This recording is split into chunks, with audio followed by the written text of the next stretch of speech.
नमस्कार। मैं डॉक्टर केसी सैनी, सहायक आचार्य हिंदी, श्री कल्याण राजकीय कन्या महाविद्यालय सीकर। आज का हमारा जो वीडियो है वो है रस विवेचन की श्रृंखला में दूसरा रस, हास्य रस। जैसा आप देख रहे हैं, हास्य रस का स्थायी भाव है हास। इसके देवता हैं प्रमथ, जो शिव के गण हैं। इसका रंग श्वेत है, जिसको सित भी कहा गया है। काव्य में जब हास विलास, मनोविनोद, विचित्र वेशभूषा, कोई विचित्र कथन या किसी के विकृत रूप का वर्णन किया जाता है, वहाँ पर हास्य रस का परिपाक होता है। यानी जो सहृदय सामाजिक है, उसके हंसने का कारण जब कोई दृश्य, कोई वेशभूषा, कोई परिस्थिति, कोई कथन, कोई भी ऐसा वर्णन बनता है, वहाँ पर हमें हास्य रस की प्रतीति होती है। हास्य रस के 6 प्रकार बताए गए। नंबर 1, स्मित। स्मित जो पहला प्रकार है, उसमें हम देखते हैं कि कपोल के निचले भाग पर हंसी आती है और हमारे दांत नहीं दिखते। यानी जो हंसने की जो मुद्रा है, उसमें होठ बिल्कुल बंद रहेंगे और दांत दिखाई नहीं देंगे और एकदम मंद गति की मुस्कान होगी। नंबर 2 पर आती है हसित। इसमें सहृदय सामाजिक के मुख और नेत्र दोनों वो उत्फुल्ल होंगे और थोड़े से हल्के से दांत दिखाई देंगे। उसमें ऐसा विवेचन होता है। तीसरे नंबर पे आती है विहसित। विहसित में मधुर स्वर होता है, मुख पर लालिमा आ जाती है और मंद मंद मुस्कुराहट फैल जाती है।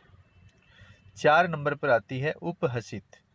इसमें नाक फूल जाते हैं और थोड़ी सी कुटिलता आती है, जिसको हम कुटिल हंसी भी कहते हैं। ये उपहसित है। 5 नंबर पर आती है अपहसित। इसमें सहृदय जोर से हंसता है और हंसने के साथ उसका कंधा भी हिलता है, उसका सिर भी हिलता है, यानी उसके शरीर में एक हलचल पैदा होती है। नंबर 6 पर आती है अति हसित। इसमें नेत्रों से आंसू निकलते हैं खुशी के मारे और वह जोर जोर से चिल्लाने लगता है। यानी जैसे अट्टहास करते हैं और उसमें खुशी के मारे हमारे आंसू निकल जाते। जैसे अचानक से कोई खुशखबरी मिली, अचानक से ऐसा कोई प्रकरण हुआ जिसके कारण पात्र जो है वो एकदम प्रसन्नचित हो जाता है, इसलिए ऐसा अनुभव करता है। तो इसमें जो दर्शक होते हैं और जो पाठक और श्रोता हैं, वो आश्रय कहलाते हैं। आलंबन है उनका विचित्र कथन, विचित्र वेशभूषा, उपहास की चेष्टाएं, विचित्र रूप सौंदर्य इत्यादि। उद्दीपन आसपास का वातावरण, हास्य मंडली, हास्य के समस्त उपादान होते हैं। इसके संचारी भाव हैं वो हर्ष है, उत्सुकता है, चपलता है, उन्माद है, आवेग है इत्यादि। सात्विक अनुभवों में एक तो रोमांच आता है और एक अश्रु आते हैं। अश्रु यहाँ पर दुख के न होकर के खुशी के आंसू हैं, जो आपने नीचे भेद में पढ़े।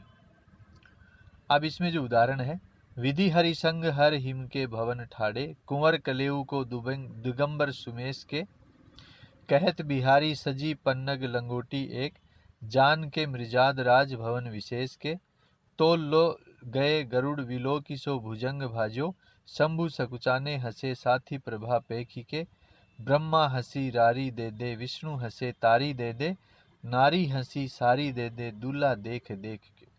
आप सबको पता है कि जब भगवान शिव विवाह के लिए जब पहुँचे, तो वहाँ पर उनका जो रूप सौंदर्य था, जो वेशभूषा थी, उस सब को देख करके सब हंसने लग गए। कुंवर कलेवे के समय की ये वार्तालाप प्रकरण है। इसमें आश्रय जो है, जिसको हास्य रस की उपस्थिति जो प्राप्त हो रही है वो है उपस्थित जन समूह है। आलंबन भगवान शिव हैं। उद्दीपन उनकी विचित्र वेशभूषा है, गले में सांप है, भस्म लगा हुआ है। अनुभाव उनके जो अंगों के द्वारा जो क्रियाकलाप हैं वो हैं। संचारी भाव में हर्ष भी है, सांप को देख के त्रास भी है, उत्सुकता भी है, गर्व भी है, चपलता भी है इत्यादि। अगला उदाहरण है, सिर घोटमोट पर चुटिया थी लहराती, थी तोंद लटक कर घुटनों को छू जाती, जब मटक मटक कर चले हंसी थी भारी, हो गए देख कर लोट पोट नर नारी। इसमें एक मोटे व्यक्ति का जो आवरण है वो हमें दिखाई दे रहा है। उसकी परिकल्पना की गई है कि जिसका सिर एकदम घोटमोट है और उसके ऊपर एक चोटी है वो लहरा रही है, तोंद लटक गई है जो इतनी लटकी हुई है कि ऐसा लगता है मानो घुटनों को छू जाएगी। फिर जब वह मटक मटक के चलता है तो उसको देखने वाले नर और नारी लोटपोट हो जाते हैं। तो यहाँ आश्रय नर नारी है, आलंबन वो मोटा आदमी है, और उद्दीपन में उसका घोटमोट सिर है, उसकी चोटी है, उसकी तोंद है, उसकी चाल है। ये उसके आंगिक अभिनय के अंतर्गत आते हैं। इसमें हर्ष और उत्सुकता संचारी भाव है। तीसरा उदाहरण है, हंसी हंसी भाजे देखी दूल्हा दिगंबर को, पाहु निजे आवे हिमालय के उछाह में, कहे पद्माकर शुकाहू सो कहे को कहा, जोई जहाँ देखे सो हंसे ही तहाँ राह में। यानी भगवान शिव के इस विचित्र वेशभूषा को जो जहाँ देख रहा है वह वहीं खड़ा खड़ा हंस रहा है। तो इस प्रकार हमने हास्य रस के ऊपर विवेचन किया। धन्यवाद।